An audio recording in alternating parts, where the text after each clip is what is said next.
آنے والا وقت جو ہے یہ تقاریروں کو یاد نہیں رکھے گا، ہمارے عملی اقدامات کو یاد رکھے گا۔ پاکستان کو اسلام کا قلعہ کہنے والے کہ یہ اسلام کا قلعہ ہے، کہ فلسطین کے حوالے سے پاکستان کی جو پالیسی ہے وہ ان ریئلسٹک رہی ہے، ریٹوریکل رہی ہے، لفاظی پر مبنی رہی ہے، اور یہ بھی لفظی خدمت ہوگی، قرارداد آ گئی اور قرارداد میں ہم نے کنڈیم کیا۔ کیا عملی طور پر اگر ہم فلسطینیوں کے لیے ایک اکاؤنٹ تک نہیں کھول سکتے ہیں، اب یہاں ہم قرارداد تو پاس کر لیں گے، لکھ لیں گے کہ جی اس ایوان نے جو ہے اس پہ انتہائی افسوس کا اظہار کیا۔ ہمیں یہ بھی ادراک ہے نا، وہاں لوگ راتوں کو بھی نہیں سوتے ہیں کیونکہ بموں کی گنگرج ہیں، اسپتال ملیا میٹ ہیں، کالجز، درسگاہیں، وہ وہاں پہ ملبے کا یہ منظر پیش کر رہے ہیں۔ بحیثیت ایک ملک کے ہم کشمیر کو بھی بھولتے جا رہے ہیں۔ ہم نے اقوام متحدہ میں ہمارے مندوب نے 2 دفعہ کشمیر پہ یہ غزہ پہ جب حملے شروع ہوئے ہیں تو 2 دفعہ بات کی ہے۔ پنجاب کی حکومت کا کوئی منسٹر ہے، میں اس کو خراج تحسین پیش کرتا ہوں، 10 کروڑ روپے اس نے فلسطین کے فنڈ میں عطیہ دیا ہے۔ اس ایوان میں بھی بڑے ارب پتی اور کروڑ پتی بیٹھے ہوئے ہیں، مجھے پتہ نہیں ہے کسی نے کاک بھی دیا ہے کہ نہیں دیا ہے۔ اس ایوان میں سنجیدگی کب آئے گی؟ اب فلسطین کا ایشو ہے، فلسطین کی ایشو پہ مولانا صاحب بھی نہیں ہے، یہاں جتنی پیپل پارٹی کے بلاول بھٹو زرداری صاحب بھی نہیں ہے، ہمارے بیرسو گور صاحب بھی نہیں ہے، اور نون کے بھی جو پارلیمانی لیڈر ہیں نہیں ہے۔ بہرحال افسوس کا مقام ہے۔ فلسطین کے ایشو پہ میں 2 منٹ سے زیادہ لمبی بات نہیں کروں گا، لیکن اس سے پہلے میں ایک گزارش کرنا چاہتا ہوں تمام ممبران اسمبلی سے کہ جب سے یہ اس ہاؤس کی کارروائی 8 فروری کے الیکشن کے بعد شروع ہوئی ہے تو مجھے ایسے محسوس ہوتا ہے 2-3 وزراء ہیں جس میں یہ عطا تارڑ صاحب ہیں، منسٹر لا، اور خواجہ آصف صاحب، یہ ایوان میں آ جاتے ہیں، باقی وزراء صاحبان یا تو ہم پہچانتے نہیں ہیں، نئے عہدے ملے ہیں، لیکن اس ایوان میں کارروائی جو ہے وہ انتہائی غیر سنجیدگی کا شکار ہے۔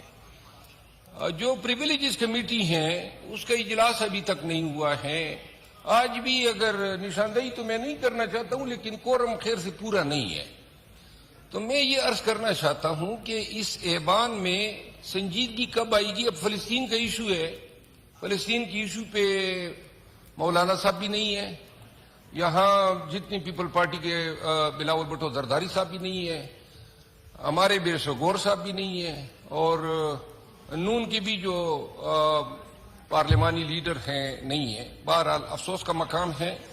فلسطین کے حوالے سے اتنی لمبی چوڑی بات تو نہیں کروں گا جو دیگر محترم مقررین نے بات کی، اتنی میں عرض کرنا چاہتا ہوں کہ فلسطین کے حوالے سے پاکستان کی جو پالیسی ہے وہ ان ریئلسٹک رہی ہے، ریٹوریکل رہی ہے، لفاظی پر مبنی رہی ہے، اور غزہ میں فلسطینیوں پہ جو مظالم ڈھائے جا رہے ہیں اس حوالے سے میں ایک چھوٹی سی مثال دینا چاہتا ہوں۔ فلسطین کی ایک ہیومن رائٹ آرگنائزیشن نے مجھ سے رجوع کیا کہ جو فلسطینی پاکستان میں اور بالخصوص اسلام آباد، پیریفری میں اور پنڈی میں آباد ہے، ان کی ری ایبلیٹیشن کے لیے ایک NGO جو فلسطینی NGO ہیں وہ یہاں پہ کام کرنا چاہتی ہیں، اور جس کے لیے پاکستان کے کسی بینک میں جو ہے اکاؤنٹ ان کے لیے کھولنا ہے۔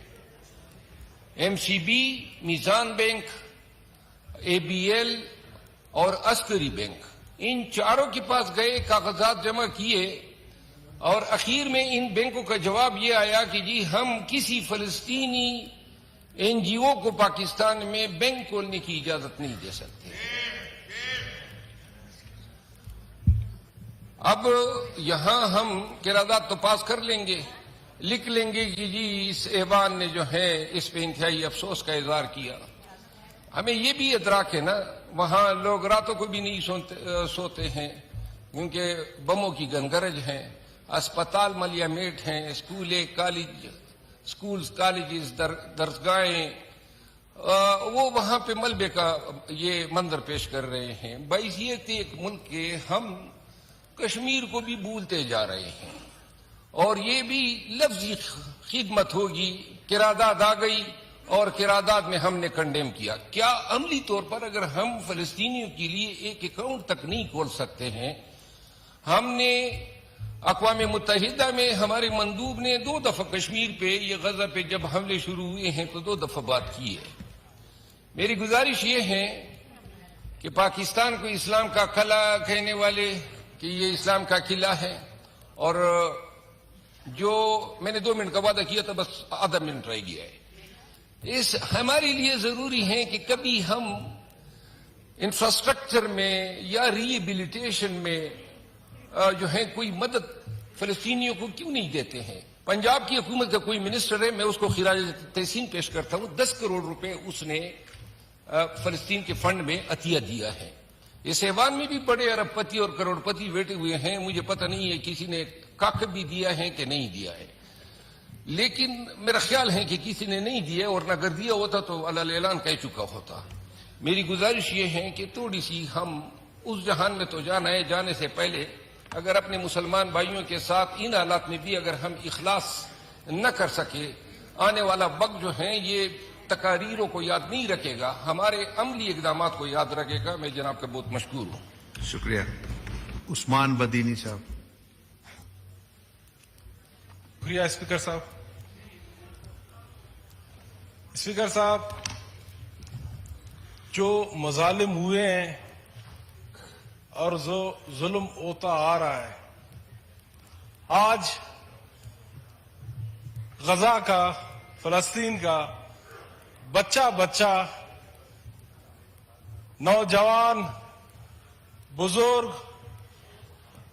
سب کے سب اوپر اللہ کو یاد کر رہے ہیں، اور اس کے ساتھ ساتھ وہ یہ دیکھ رہے ہیں کہ لا الہ الا اللہ محمد رسول اللہ کہنے والے مسلمان کب ہماری مدد کو آئیں گے.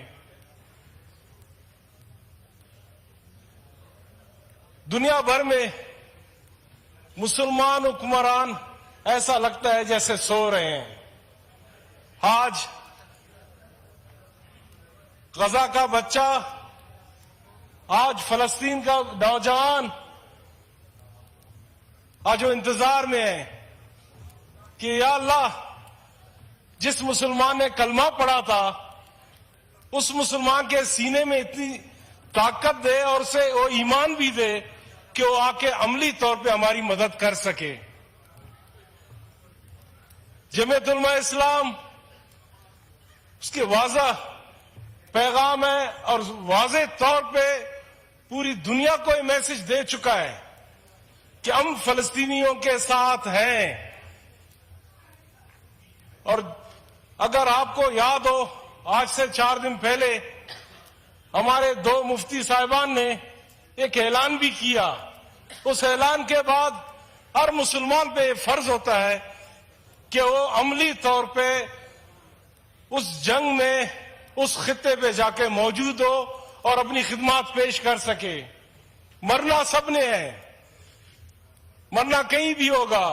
یہاں کوئی اپنے حق و حقوق کی بات کر کے اور سیاست کی بات کر کے، اپنے علاقے کی بات کر کے اور اپنے چھوٹی سی زمین پہ بھی لڑکے مر جاتے ہیں، اپنے لیڈروں کے نام پہ بھی مر جاتے ہیں. اگر ہم اللہ کے نام پہ اور مسلمان کے نام پہ وہاں مر جائیں تو اس سے بڑی بات نہیں ہے. یہود پہلے بھی ظالم تھا، یہود آج بھی ظالم ہے. یہود نے انبیاء علیہ السلام کو بھی معاف نہیں کیا، اور آج وہی طبقہ ہمارے مسلمانوں کو تباہ کر رہا ہے. مسلمانیت کا دعویٰ پوری دنیا میں ہمیشہ ہوتا ہے. یہاں لوگ رمضان کو یاد کرتے ہیں، یہاں روز شب رات کو یاد کرتے ہیں، یہاں لوگ جنت کو یاد کرتے ہیں، لیکن آج عملی طور پہ جہاں جانا ہے وہاں جا نہیں رہے ہیں. جو سفری پابندیاں پاکستان میں ہیں، خدا را پاکستان کے ہر شخص کو، پاکستان میں اہل ایمان والے لوگ ہیں، پاکستان کا ہر بچہ ایمان والا ہے، پاکستان کا ہر نوجوان ایمان والا ہے، پاکستان کا ہر مسلمان ہے ایمان والا ہے. اگر پاکستان کے مسلمان کو سفری پابندیاں ختم ہوتی ہے، باخدا پاکستان کا ہر بچہ وہاں موجود ہوگا.